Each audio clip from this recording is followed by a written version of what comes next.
This is your man John Rhines from Real Battle Reviews, but this is actually my first video I'm doing for War Room Sports. I will be their new MMA and boxing guy, so you can check me out here on any video blogs you want to know about anything dealing on the topic of MMA or boxing, or if you guys send me any questions about them, I'll do a blog on that right there too. And also I'll be doing articles for the website as well. The very first thing I want to get into is what I feel could be a tremendously big matchup for the UFC. But there's some steps that need to be taken and some things that need to happen first before that fight could even happen. And I want to say first that if it does happen, Cris Cyborg will easily defeat Ronda Rousey. Don't worry, I'm about to show you why I say that. Alright, so if you're not familiar with UFC champion Ronda Rousey, she has a mouthpiece on her that is taking her straight to the bank. She is a quoting machine, lovely YouTube, her videos. I mean, she has the gift of gab. But not only does she have the gift of gab, she has the gift of armbar. Yes, Ronda Rousey has only won all of her UFC fights, not only has won all of her Strikeforce fights, but she's won all of her pro fights in the first round via armbar, and she's won all of her amateur fights via armbar first round. So this means she has never heard the bell for the second round, and this means every woman that stepped in the cage with her left with their arms stretched out. That is an amazing defeat for any MMA fighter, be it woman or man. So that is tremendous, and she has a great skill asset. But I'm going to tell you why I think all of the women that she fights loses in that manner to her. Now, on the other hand, you have a Brazilian machine. A woman with a physique unlike any woman you will see in a mixed martial arts. We all call her Cris Cyborg. Now, Cris Cyborg is a wrecking machine. Her fights consist of brutal violence. She comes at you, she runs through you, she punches through you. Most women have already lost the fight before they've even walked to the cage. So what you have here is a perfect, beautiful, big matchup that the UFC can have. But again, certain things need to take place. Now, number one, the UFC only have one. Now, first of all, the UFC only has one division for mixed martial arts for women, and that is the 135-pound division. Now, Ronda Rousey is the champion of this division. She got it by default because she was the champion of Strikeforce. Strikeforce had different weight classes. Ronda Rousey actually came from a higher weight class, dropped down. So this is one of her criticisms, that Ronda Rousey is a lot bigger in size than most of the women that she's been fighting in this new weight class since she's won the belt. Cris Cyborg cannot, in my opinion, lose the weight that's required to drop to 135 and fight Ronda Rousey in the UFC. I think that if she were to lose the weight, it would not be healthy for her. And even if she somehow got on some strict diet and took a whole year focusing only on losing this weight to fight this fight, then if I were Ronda Rousey, I would not be happy if I won that fight. I would want to fight somebody at their healthiest weight possible, so I know that I beat them at their best.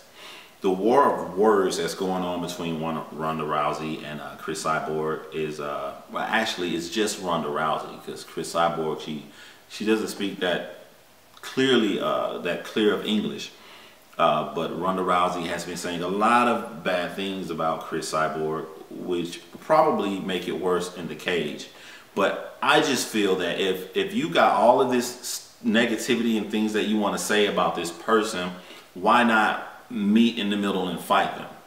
Now, there's another person in this mix, and that's Dana White.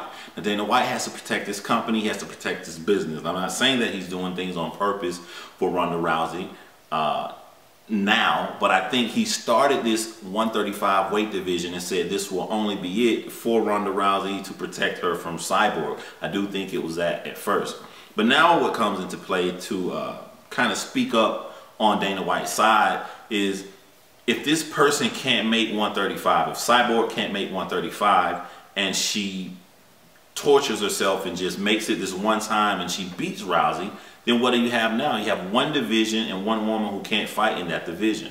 I don't think he's going to have two women division in the UFC. not anytime soon. It needs to grow a little bit more and become more marketable and bring in more income. And I think that he would do that. So this would be a one-off fight. She'd have to sign just to fight only this fight in the UFC and then return to Invicta and continue her reign there. But I do think that it's a great fight to be had. I do think the pay-per-view numbers will be off the charts, especially how they both are running through opponents and their style clashes perfectly. Now, I said before that there's a reason that Ronda Rousey wins all of her matches. And I feel that she wins her matches so easily because all the women that fight her spend most of their camp training on arm bars. If you have an opponent that has armbarred every single person she stepped in the cage with, of course you're going to put a lot of training into, okay, what will happen if I get in this position? If I were a trainer training a woman to fight Ronda Rousey, I would not focus that amount of time on the armbar. I would try to watch Ronda tapes and see how is she getting these women in the position to be armbarred. So let's look at the setup that she does a lot. Now, in most of her armbars, Ronda is on the bottom and her opponent stands up over her. They're trying to pull themselves out of the armbar.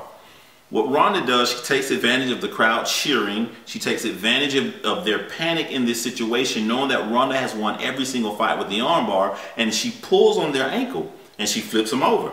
She does this several times in one match. I've seen her do it 3-4 times. Flip a woman over, she gets up, she gets out of it, flip her over again, flip her over again, until eventually Ronda catches them. I think Ronda's skill in finishing an armbar is so great that you'd be better off focusing your time on never getting in that position, period. Her number one move to get you on the ground in that position is her hip toss.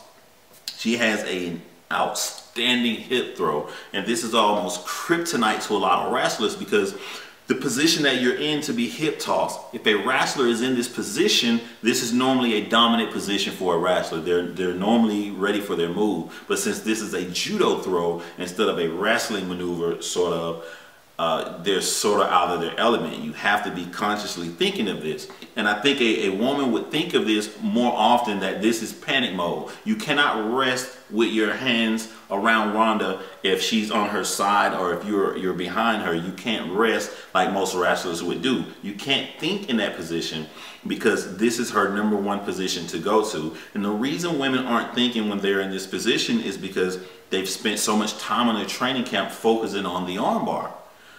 The goal is to not be in a bad position in the fight. And if you're so worried about this armbar, you're forgetting the things that make you dominant. Everything I just said does not apply to Cris Cyborg. When it's time to start the fight, when the referee says let's get it on or let's go, Cyborg is coming at you with a full training camp focused on destruction. Cyborg is such a strong opponent that even when Tito Ortiz, we're talking about a male former 5-time UFC light heavyweight champion, he put her, I think it was a triangle choke, I'm not for certain. I may show the video right here, but he put her in a triangle choke and she power bombed a grown man wrestling style, like WWE style. And I think I'm going to show that clip to you guys. So this is a very, very strong woman. This is something that Ronda Rousey has not seen before. And Ronda Rousey has never fought somebody that matched her intensity. Ronda Rousey staring. When she gets in the cage, she looks directly across. She's ready to kill. She's never had a woman that ready to kill too. She had people that broke easily. Another bad thing for Ronda is the fact that she wants to run straight at her opponent. Now, Cyborg's last fight, I think she fought Conan the other day. She fought her for a second time. Conan gained muscle mass, and she focused on taking Cyborg down to stop from getting beaten. If I may be mistaken, but I think Cyborg stopped 10 to 11 takedowns. 10 to 11 takedowns. She was 0 for 11. Cyborg reversed it and took her down every time and beat her in such a lopsided matchup. It was bad to watch the other night, and she beat her until John McCarthy couldn't take anymore in the 4th round. And I think that's how the Rousey fight would play. We don't know anything about Ronda Rousey outside of the 1st round because she's won all by armbar.